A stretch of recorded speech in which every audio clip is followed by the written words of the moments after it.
আমি যখন ১২ ক্লাসে ফেল হলাম, আমার বাবা আমার জন্য একজন শিক্ষক নিযুক্ত করলেন। তিনি যখন থেকে প্রতি সপ্তাহে আমাকে বাড়িতে পড়াতে আসা শুরু করলেন, তখন থেকেই আমার মায়ের আচরণে কিছু পরিবর্তন দেখতে পেলাম, যা আমাকে ভাবিয়ে তুলছিল। শিক্ষক প্রায় কোনো না কোনো অজুহাতে ঘরের বাইরে যেতেন। একদিন আমি আমার মাকে এবং শিক্ষকের দিকে নজর রাখছিলাম। আমার স্যার আমার মায়ের ঘরে ছিল। তারা অনেক হাসাহাসি করে কথা বলছিল।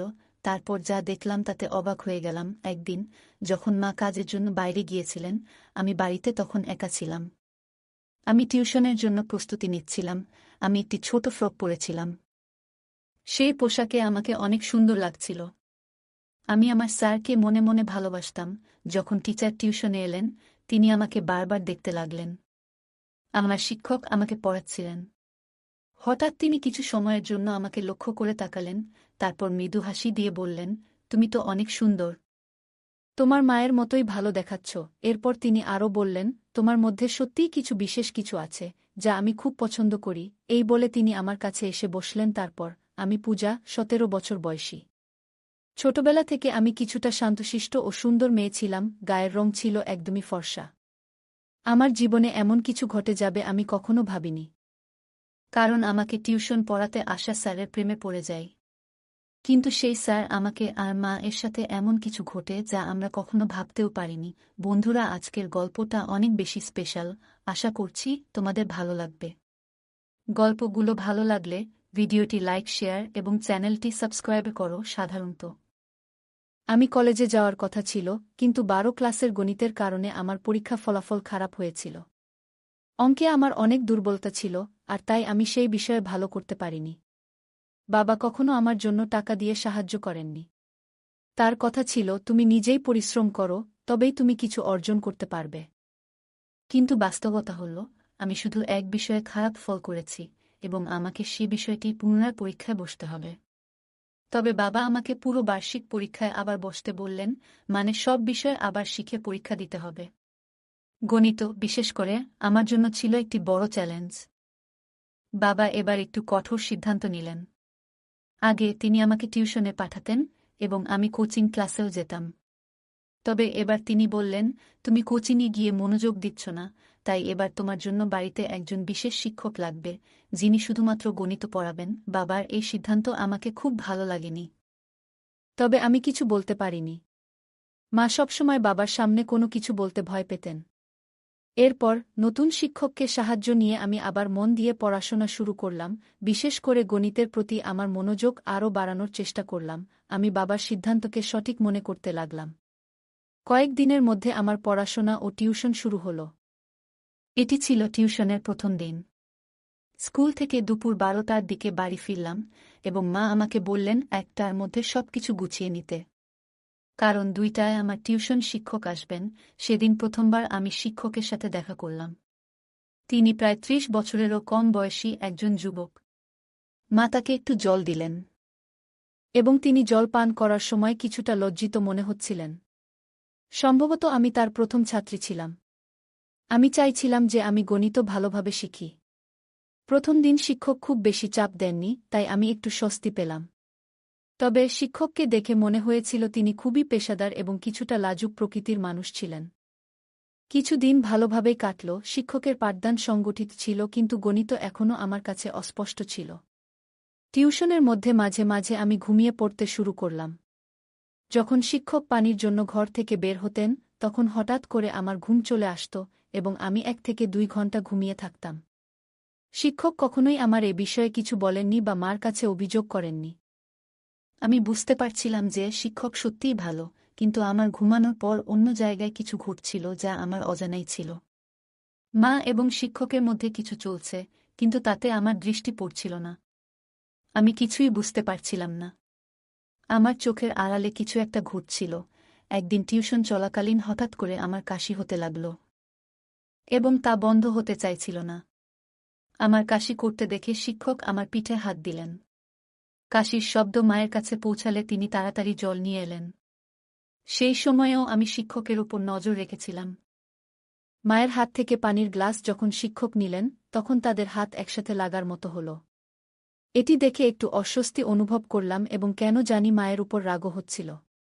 তখন আমার মনে কি চলছে তা আমি নিজেই বুঝতে পারছিলাম না। পরবর্তীতে শিক্ষক আমাকে নিজের হাত দিয়ে পানি দিলেন। তিনি আমার কাছাকাছি আসছিলেন এবং আমার মধ্যে এক অদ্ভুত অনুভূতি শুরু হল। এই অনুভূতিগুলি কি তা আমি জানি না, সে সময় আমি এটি ঠিকভাবে বুঝতে পারিনি। পরের দিন স্কুলে গিয়ে বিরতির সময় আমার দেখা হয় আমার বন্ধু তানিয়ার সঙ্গে। তানিয়া আমার পুরনো বন্ধু এবং আমরা দুজনেই 12 ক্লাস পর্যন্ত একসাথে পড়েছি। সে আমার মতো ফেল করেনি, তাই কলেজে ভর্তি হয়েছে। সেদিন আমি তানিয়াকে একটি ছেলের সাথে দেখলাম। আমি জিজ্ঞেস করলাম, তুমি সবসময় এই ছেলের সাথে সময় কাটাও কেন? সে উত্তর দিল, এটা আমার বয়ফ্রেন্ড। তার উত্তর শুনে আমি তাকে বোঝাতে লাগলাম, তানিয়া, এত কম বয়সে এসব তোমার জন্য ঠিক নয়। প্রেমের জন্য হয়তো এখনো সময় রয়েছে। তখন তানিয়া হেসে বলল, পূজা, কলেজ লাইফ তো এসবই করার জন্য। কলেজে যাওয়া মানেই এরকম কিছু। আমি যদিও কলেজে ছিলাম না, তবুও মনে হতে লাগল যে বয়ফ্রেন্ড থাকা জরুরি। তানিয়া বলল, দেখো, কলেজে প্রায় সব মেয়েরই বয়ফ্রেন্ড আছে।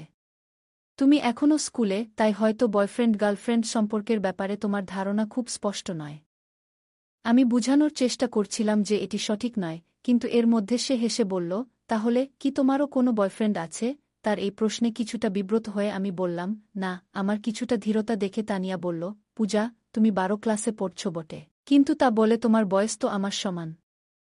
যদি তোমারও কারো সাথে বন্ধুত্ব করার ইচ্ছা থাকে, তাহলে মনে রাখবে, এটা শুধু কলেজের জন্য নয়। যদি কাউকে ভালো লাগে তবে তার সাথে কিছু সময় কাটাতে ভয় পাবে না। তানিয়ার কথাগুলো আমাকে ভাবাতে লাগল। মনে হল, যদিও আমি কলেজে নেই, তবুও আমার বয়স এমন যে আমি এসব অভিজ্ঞতা নিতে পারি। সে তখন বলল, যদি তোমার কারোর সাথে বন্ধুত্ব করতে হয়, তাহলে আমি তোমাকে আমার বয়ফ্রেন্ডের এক বন্ধুর সাথে পরিচয় করিয়ে দিতে পারি। আমি সঙ্গে সঙ্গে জানিয়ে দিলাম, না, আমি সেই জন্য প্রস্তুত নই।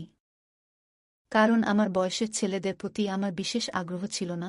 গত কিছুদিন ধরে আমার নজর কেবল আমার টিউশন টিচারের প্রতি ছিল।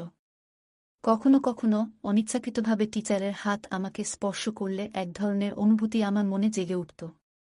তানিয়ার সাথে কথা বলে আমি বুঝতে পারলাম, যখন কাউকে ভালোবাসা হয় তখন এ ধরনের অনুভূতি হতে পারে।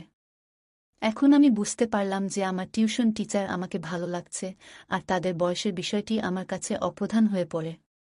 আমি সিদ্ধান্ত নিয়েছিলাম, শীঘ্রই আমি আমার অনুভূতি আমার টিচার এর সাথে শেয়ার করব। আমি নিশ্চিত ছিলাম যে সে আমার প্রস্তাব নাকচ করবেন না। কারণ আমার সৌন্দর্য বিশেষভাবে আকর্ষণীয়। সেদিন যখন আমি স্কুল থেকে বাড়ি ফিরলাম, মায়ের কিছু বলার আগেই আমি টিউশনে যাওয়ার জন্য প্রস্তুত হয়ে গেলাম। আমাকে তাড়াতাড়ি প্রস্তুত দেখে মা আমাকে প্রশংসা করে বললেন, আজ তো তুমি দারুণ প্রস্তুতি নিয়ে এসেছ। মা জানতেন না আমি কেন এত তাড়াহুড়ো করেছিলাম। কিছুক্ষণ পরে টিচার যখন আমার বাড়িতে এলেন, আমি শুধু তার দিকে তাকিয়েছিলাম। যখন স্যার আমাকে পড়াচ্ছিলেন, তখন আমার মন পড়ার দিকে ছিল না, বরং আমি তার দিকে মনোযোগী ছিলাম। হঠাৎ তার দৃষ্টি আমার দিকে পড়লে আমি তৎক্ষণাৎ অন্যদিকে তাকিয়ে গেলাম। টিচার বললেন, আমি একটু পানি পান করতে যাচ্ছি। তুমি এই প্রশ্নটা সমাধান করো। আমি মাথা নেড়ে সম্মতি জানালাম, কিন্তু আমার মন পড়ার উপর ছিল না, বরং আমার ক্রাশের দিকে। আমি তাকে মনে মনে ভালোবাসতে শুরু করছিলাম। কিন্তু আমি জানি না এই কথাটা তাকে জানাবো কিভাবে। কিছু সময় পর আমি আবার বিশ্রাম নিতে যাচ্ছিলাম। আমার খুব ঘুম পাচ্ছিল, কিন্তু নিজেকে জাগিয়ে রাখলাম।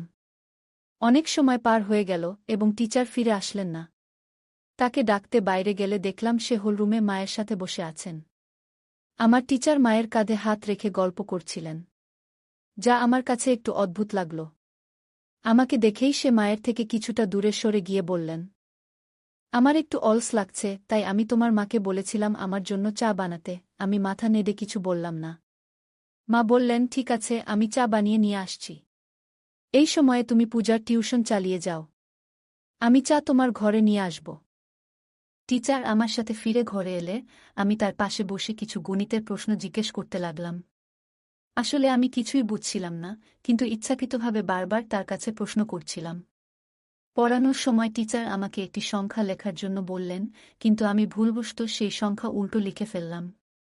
টিচার ভাবলেন আমি ভালো করে লিখতে পারছি না, তাই তারা আমার হাত ধরলেন এবং আমাকে সঠিকভাবে লিখতে শেখানোর চেষ্টা করলেন। সে যখন আমার হাত ধরেছিল এবং লেখার পদ্ধতি বুঝাচ্ছিলেন, তখন আমার মনে এক অদ্ভুত খুশির অনুভূতি হচ্ছিল। আমার প্রিয় ব্যক্তি আমার খুব কাছাকাছি ছিলেন এবং আমি তার দিকে হাসি মুখে তাকিয়েছিলাম। তখনই মা চা নিয়ে ঘরে এলো। মা দেখামাত্রই টিচার আমার থেকে একটু দূরে সরে গেলেন, যেন মা তাকে শাসন করার জন্য এগিয়ে আসছেন। আমি মা এবং টিচারের সম্পর্কের দিকে বেশি লক্ষ্য করছিলাম না। আমার মন ছিল একমাত্র টিচারের দিকে, ভাবছিলাম কিভাবে তাকে আরও বেশি আকৃষ্ট করতে পারব, কিভাবে আমি তাকে আমার মনের কথা বলতে পারব। পরের দিন টিউশনের মাঝে টিচার আবার পানি খাওয়ার জন্য বেরিয়ে গেলেন। অনেক সময় হয়ে গেছে কিন্তু টিচার ফিরে আসছিলেন না। তাকে খুঁজতে আমি ঘর থেকে বেরিয়ে গেলাম। সেই দিন তারা হলরুমে নেই। মনে মনে ভাবতে লাগলাম তারা আবার কোথায় গেল। আমি মায়ের ঘর থেকে কথাবার্তার শব্দ শুনতে পেলাম। আমি ধীরে ধীরে মায়ের ঘরের কাছে গেলাম এবং দেখলাম দরজা একটু খোলা। দেখলাম টিচার মায়ের সঙ্গে সেখানে বসে আছেন এবং তারা একে অপরের খুব কাছে। টিচারের একটি হাত মার কাঁধে ছিল। এই দৃশ্য দেখে আমি অত্যন্ত হতবাক হলাম, কারণ আমি দেখলাম আমার মা আমার পছন্দের ব্যক্তির সাথে সময় কাটাচ্ছেন। সেই মুহূর্তে আমার মন ভরে গেল রাগে। আমি দ্রুত কিচেন থেকে একটি কাচের গ্লাস জল নিয়ে এসে মার ঘরের সামনে গ্লাসটি জোরে ফেলে দিলাম। ওই শব্দে তারা দুজনই তৎক্ষণাৎ বাইরে এসে পড়লেন। মাকে দেখার পর আমি বললাম, বিপত্তি হয়ে গেছে, গ্লাসটি হাত থেকে পিছলে গেছে। কিন্তু টিচার উল্টো প্রশ্ন করে বললেন, তুমি এখানে কি করছো? আমি সোজাসুজি তাদের দিকে তাকালাম এবং টিচার আমাকে বললেন, তোমার মায়ের মোবাইলের সমস্যা দেখা দিয়েছিল, তাই তোমার মা আমাকে এখানে ডেকেছিলেন। তার ভয়ে ভয়ে কথা বলার ধরন যা বুঝিয়ে দিল যে তাদের মধ্যে এক বিশেষ সম্পর্ক ছিল, যা আমার কাছ থেকে আমার মা আর আমার স্যার লুকাতে চাচ্ছে। কিন্তু আমি তো মার মেয়ে, এবং আমি জানতাম যে আমি আমার মায়ের থেকে বেশি তরুণ ছিলাম। টিচার অবশ্যই আমার প্রতি আকৃষ্ট হতে বাধ্য ছিল। এখন আমার পরিকল্পনা ছিল কিভাবে টিচারকে আকর্ষণ করব। সেই দিন কিছু করতে পারলাম না কারণ টিউশনের সময় শেষ হয়ে গেল। কিন্তু আগামী দিনে আমি নিশ্চয়ই কিছু করার চেষ্টা করব। একদিন যখন আমি টিউশনের জন্য প্রস্তুতি নিচ্ছিলাম, আমি একটি ছোট ফ্রক পরেছিলাম। সেই পোশাকে আমাকে অনেক সুন্দর লাগছিল, আর আমি একটু হালকা করে সেজেছিলাম। যখন টিচার টিউশনে এলেন, তিনি আমাকে বারবার দেখতে লাগলেন। পড়াশোনা শুরু হলে কথার মধ্যে আমি তার হাত আমার পায়ে কাছে রাখলাম। এরপর বেশ কিছু সময় ধরে টিচার তার হাত আমার পায়ের কাছ থেকে সরালেন না। এতে বুঝতে পারছিলাম যে তিনি ক্রমশ আমার প্রতি আকৃষ্ট হচ্ছেন। সেদিন সময় কেটে গেল, কিন্তু প্রতিদিনের মতো টিচার পানি খেতে বা অন্য কোনো কারণে ঘর থেকে বেরিয়ে যাননি। বরং তিনি আমাকে হাত ধরে পড়াতে লাগলেন এবং মাঝে মধ্যে আমার দিকে তাকাচ্ছিলেন। এটি আমার কাছে খুব ভালো লাগছিল। হঠাৎ করে মা এসে যান। যখন তিনি দেখলেন টিচার আমার হাত ধরে পড়াচ্ছেন, তার চোখ বড় হয়ে গেল। মা চায়ের প্রসঙ্গে টিচারকে সেই ঘর থেকে বাইরে নিয়ে গেলেন।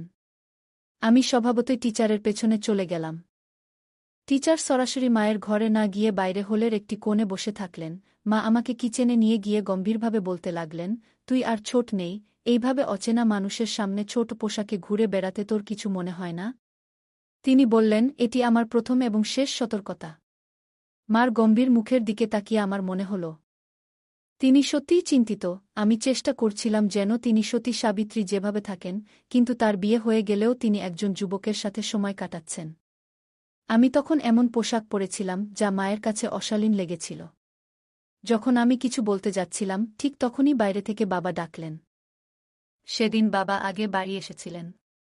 বাবার ডাক শোনার পর মা এক গ্লাস জল নিয়ে বাইরে চলে গেলেন। সেদিন রাতের ঘটনাগুলি আর কেউ জানত না। ঘুমানোর আগে আমি মায়ের কাছে ক্ষমা চাইলাম এবং বললাম, মা, আমি ভবিষ্যতে স্যারের সামনে এমন কিছু করব না। পরের দিন টিউশনের সময় আসার আগে মা বাজারে যাওয়ার জন্য বেরিয়ে গেলেন। আমি রাতের ক্ষমা চাওয়ার মাধ্যমে মায়ের বিশ্বাস অর্জন করতে চেয়েছিলাম যে আমি আর স্যারের সামনে এমন আচরণ করব না। সাধারণত রবিবারে বাজার হয় এবং মা সবসময় বাজারে যেতেন। আমি ভাবলাম, যদি মা আমার এবং স্যারের মধ্যে কিছু সন্দেহ করেন তবে তিনি বাজারে যাবেন না। তাই আমি আগে থেকেই তাকে সঠিকভাবে বোঝানোর চেষ্টা করলাম, যাতে তার মনে সন্দেহ দূর হয়। আর যেন বাজারে চলে যান। মা বাজারে চলে যাওয়ার পর আমি এবং স্যার বাড়িতে একা ছিলাম। তখন অচিরেই টিচার আমার হাত ধরে আমাকে গণিত পড়াতে শুরু করলেন। তিনি বললেন, আমি জানি তুমি ইচ্ছা করে গণিতে ভুল লিখছিলে, যাতে আমি তোমার হাত ধরতে পারি। তার কথা শুনে আমি হাসতে লাগলাম। তারপর তিনি বললেন, পূজা, তুমি খুব সুন্দর। কি তোমার ধারণা আমি তোমার দিকে নজর দিইনি? তিনি বললেন, আমি তোমাকে একটা কথা বলতে চাই, তুমি তোমার বয়সের তুলনায় অনেক বেশি সুন্দর। এটি সেই সময় যখন প্রেমের কথা বলার জন্য প্রস্তুত হওয়া উচিত। তবে তুমি কেন নিজেকে আটকে রেখেছ? স্যারের কথাগুলো শুনে আমি হাসি চাপতে পারলাম না, কারণ যেটা আমি চাইছিলাম সেটাই তার মুখ থেকে বেরিয়ে এলো। স্যার বললেন, আমি তোমার প্রতি ভালোবাসা অনুভব করি। তিনি আমাকে আলতো করে হাত ধরলেন। আমি জিজ্ঞেস করলাম, স্যার, কি সত্যিই আপনি আমার প্রতি প্রেম অনুভব করেন? আমিও আপনাকে ভালোবাসি। কিন্তু একটা প্রশ্ন আছে, আপনি কেন প্রতিদিন কোনো না কোনো বাহানা তৈরি করে মায়ের ঘরে যান? আপনাদের মধ্যে কি কোনো সম্পর্ক আছে? আমার প্রশ্ন শুনে স্যার হাসলেন এবং বললেন, পূজা, তুমি কি মনে করো আমি তোমার মার প্রতি আকৃষ্ট? একদম নয়। আমি তো প্রথম থেকেই তোমার প্রতি নজর রেখেছিলাম। আমি দেখতে পেয়েছিলাম যে তুমি আমাকে ভালোবাসো কিনা। কিন্তু তোমার মায়ের কারণে আমি আমাদের সম্পর্কটি গোপন রাখতে চেয়েছিলাম, যাতে তিনি সন্দেহ না করেন। আমি ভয় পেয়েছিলাম যে যদি আমি তোমার সামনে আমার অনুভূতির প্রকাশ করি, তাহলে তুমি বিপর্যস্ত হয়ে যাবে, এ কারণে কিছু বলিনি। পরে ধীরে ধীরে তিনি আমার কাছে আসতে শুরু করেন এবং আমাদের মধ্যে প্রেমের সম্পর্ক গড়ে উঠতে থাকে। হঠাৎ করে আমার ঘরের দরজা জোরে খুলে যায় এবং সেখানে মা চলে আসেন। তাকে দেখে আমি একটু অবাক হলাম, কিন্তু একই সঙ্গে জানতাম যে আমি কোনো ভুল করছি না। আমি শুধু একজন বন্ধুর সাথে সময় কাটাচ্ছি। মা আমার কাছাকাছি এসে স্যারকে দূরে সরিয়ে দিলেন এবং বললেন, ভালো হয়েছে, আমি যদি মোবাইলের দিকে নজর না দিতাম, তাহলে হয়তো তোমার এবং এই মানুষের সত্য আমার সামনে এসে যেত না। ব্যাগে মোবাইল না থাকার কারণে আমাকে আবার বাড়িতে ফিরতে হলো। প্রিয়া, এত কম বয়সে তোমার। আমি জানি আমি গতকালই তোমাকে সতর্ক করেছিলাম, কিন্তু আজকে তুমি আবার সেই অবস্থায় পৌঁছে গেছ। স্যার মার সামনে আমাকে ভুল প্রমাণিত করার চেষ্টা করছেন। স্যার মাকে বললেন, বেশ কিছু দিন ধরে তোমার মেয়ে বেশ কিছু অদ্ভুত কাজ করছে। আজকে সে নিজেই আমার সঙ্গে এই বিষয়গুলো নিয়ে আলোচনা করতে এসেছে। মাকে বলতে দেখার পর আমি বাধা দিলাম এবং বললাম, মা, এই লোকটির কথায় বিশ্বাস করো না। আমি তোমার শপিং ব্যাগে থেকে তোমার মোবাইল বের করেছিলাম, যাতে তুমি অর্ধেক পথে ফিরে এসে সত্যটা জানতে পারো। এটি আমি ইচ্ছাকৃতভাবে করেছি, যাতে তুমি বুঝতে পারো এই ব্যক্তির আসল চেহারা কি। আমি বললাম, এই টিউশন শিক্ষক আমাদের বাড়ির 2 মহিলার সঙ্গে এক ধরনের অসৎ ব্যবহার করছে। তুমি তার প্রেমে পড়তে পারো, কিন্তু আমি না। আমি কয়েকবার তোমাদের দুজনকে একসঙ্গে দেখেছি। তাই আমি এই সব ঘটনাকে সাজিয়েছি, যাতে তোমার কাছে এই লোকটির সত্যি মুখোশ খুলে দিতে পারি। যখন স্যার পড়াতে আসেন, ঠিক তখন আমি মায়ের মোবাইলে ভিডিও রেকর্ডিং শুরু করে দিই এবং সেটি ঘরের এক কোণে রাখি। যে কোনো কিছু তিনি মায়ের সম্পর্কে বলতেন, সবকিছু সেই মোবাইলে রেকর্ড হয়ে গিয়েছিল। যখন মা সেই ভিডিওটি দেখলেন, তিনি বুঝতে পারলেন যে স্যার তাদের সাথে প্রতারণা করছেন। মা সেই নালায়েককে পুলিশে দেওয়ার হুমকি দিলে তিনি সেখান থেকে পালিয়ে গেলেন। এরপর মা বললেন, পূজা, আমি অনেক ভুল করেছি, আমি জানি। কিন্তু আমি কি করব? তোমার বাবা আমাকে তেমন সময় দেন না। যেদিন তোমার টিউশন শিক্ষক বাড়িতে এসেছিল, সেদিন থেকেই তার সাথে আমার কথা বলা শুরু হয়। তখন আমি মনে করেছিলাম সে আমার মন বুঝতে শুরু করেছে। তার মিষ্টি কথায় আমি এমনভাবে আবদ্ধ হয়ে পড়েছিলাম যে তার স্বার্থপর প্রেমকে আমি সত্যিকারের মনে করতে শুরু করেছিলাম। আমি তো এতটাই তার প্রেমে মজেছিলাম যে তোমার কথা পর্যন্ত ভুলে গিয়েছিলাম। মা আরও বললেন, আমি সেই নালায়েকের সাথে বিয়ে করার কথা ভাবছিলাম, কিন্তু জানতাম না যে তার তোমার প্রতি এমনই ঘৃণ্য দৃষ্টি রয়েছে। সে আমার সাথে প্রেমের নাটক করে, কিন্তু তোমার সাথেও সময় কাটানোর চেষ্টা করছিল, এটি আমি বুঝতে পারিনি। তোমার বাবা সবকিছু করেন, যখন আমি যা কিছু চাই তা দেন, কিন্তু শুধু অর্থ দিয়ে একটি সম্পর্ক চলে না। ভালোবাসা ও মতবিনিময়ও প্রয়োজন। কিন্তু আমাদের মধ্যে তো এসব কিছুই ছিল না। এই কারণে যখন আমাকে অন্য একজনের কাছ থেকে একটু ভালোবাসা পেলাম, আমি তাতেই গা ভাসিয়ে দিলাম। আমি সত্যি খুব বড় একটি ভুল করেছি। মা যে ভুল বুঝতে পেরেছিলেন। আমিও স্যারের প্রেমে পাগল হয়ে পড়ছিলাম। কারণ আমার বন্ধুরা, তানিয়া, আমাকে নেতিবাচক বিষয়গুলো সম্পর্কে ভালোভাবে শিক্ষা দিয়েছিল। তানিয়া আমাকে প্রেমের প্রকৃতি সম্পর্কে জানিয়েছিল। কিছুদিন পর সে আমাকে তার ব্রেকআপের গল্প শুনিয়েছিল, যেখানে তার আগে প্রেমিক মিষ্টি কথাবার্তার মাধ্যমে তার কাছে নেতিবাচক আচরণ করেছে এবং পরে সমস্ত সম্পর্ক ছিন্ন করে ফেলে। যে মেয়ে আমাকে প্রেমের অর্থ বোঝাল, সেই মেয়ে আমাকে প্রেম এবং প্রতারণার মধ্যে পার্থক্য বোঝাতে সাহায্য করেছিল। তানিয়া যা জানিয়েছিল তা শুনে আমি সতর্ক হয়ে উঠলাম, এবং এই কারণে আমি মা এবং নিজেকে ওই নালাজুক টিউটরের নজর থেকে রক্ষা করতে পারলাম। ওই ঘটনায় মা আমার সঙ্গে প্রতিজ্ঞা করেছিলেন যে তিনি আর কাউকেই তার অনুভূতি শেয়ার করবেন না। আমিও ঠিক করেছি যে আমি কাউকে অপ্রয়োজনীয় বিষয়গুলোতে জড়িয়ে পড়ব না। আমি মনোযোগ দিয়ে পড়াশোনা করব এবং বাবার স্বপ্ন পূরণ করব। প্রিয় বন্ধুরা, এটা মনে রাখা জরুরি যে জীবনের একজন সঙ্গীর ভালোবাসা কেবল অর্থের উপর নির্ভর করে না। সময় মতো সঙ্গীকে সময় দেওয়া এবং তাদের অনুভূতিগুলো বোঝা জীবনের একটি মৌলিক প্রয়োজন। প্রত্যেক সঙ্গীকে এটি বুঝতে হবে, নইলে যদি হঠাৎ কোনো তৃতীয় ব্যক্তির সামনে আপনার অনুভূতি প্রকাশ করেন, তাহলে ওই ব্যক্তি এটি সুবর্ণ সুযোগ হিসেবে নিতে পারে। ভালোবাসা পাওয়ার জন্য কিছু কথা বলাটা গুরুত্বপূর্ণ, কিন্তু এটি কোনো যুদ্ধ নয়, বরং সঙ্গীর প্রতি সত্যিকারের ভালোবাসা। যে কোনো পরিস্থিতিতেই ভালোবাসা তাদের কাছেই প্রকাশ করতে হয়। জীবনে অনেক সময় আমরা সহজে মানুষের কথায় বিশ্বাস করে ফেলি, কিন্তু গুরুত্বপূর্ণ যে আমরা সব সময় সতর্ক থাকতে পারি। যে ব্যক্তি আমাদের খুব কাছে আসতে চায়, তার উদ্দেশ্য কি তা বোঝা অত্যন্ত জরুরি। ভালোবাসা শুধু মিষ্টি কথায় বা বাহ্যিক আচরণে নয়, বরং এটি ভিত্তি করে একে অপরের প্রতি বিশ্বাস, শ্রদ্ধা এবং আন্তরিকতার উপর। ভালোবাসা কখনো প্রতারণার মতো হতে পারে না, আর সম্পর্কের মধ্যে সৎ ও খোলামেলা থাকা উচিত।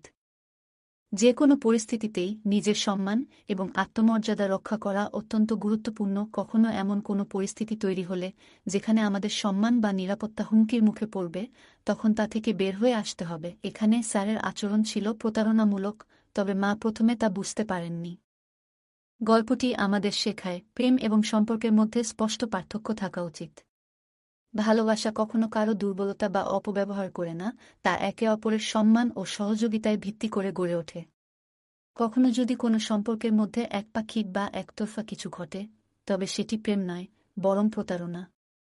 গল্পের শেষে মা ও পূজা একসঙ্গে সিদ্ধান্ত নিয়েছিল যে তারা আর কাউকেই নিজেদের জীবনে সময় দিতে বা তাদের অনুভূতিতে জায়গা দিতে চাইবে না, যারা তাদের নিরাপত্তা বা মনের শান্তিকে ক্ষতিগ্রস্ত করতে পারে। এই সিদ্ধান্ত তাদের জীবনে ইতিবাচক পরিবর্তন আনতে সাহায্য করেছিল। নেতিবাচক পরিস্থিতি থেকেই মানুষ অনেক কিছু শিখে এবং তার থেকে উপযুক্ত সিদ্ধান্ত নিয়ে নিজেদের জীবনকে সুন্দর করে তুলতে পারে। বন্ধুরা, যদি এই গল্পটি ভালো লেগে থাকে, তাহলে দয়া করে ভিডিওটি লাইক করুন এবং আমাদের চ্যানেলটি সাবস্ক্রাইব করুন। পাশে থাকা বেল আইকনটি প্রেস করুন, যাতে করে আমরা যখনই নতুন ভিডিও আপলোড করি, তার নোটিফিকেশন সবার আগে আপনার কাছে পৌঁছে যায়। ধন্যবাদ। দেখা হবে আমাদের পরবর্তী ভিডিওতে।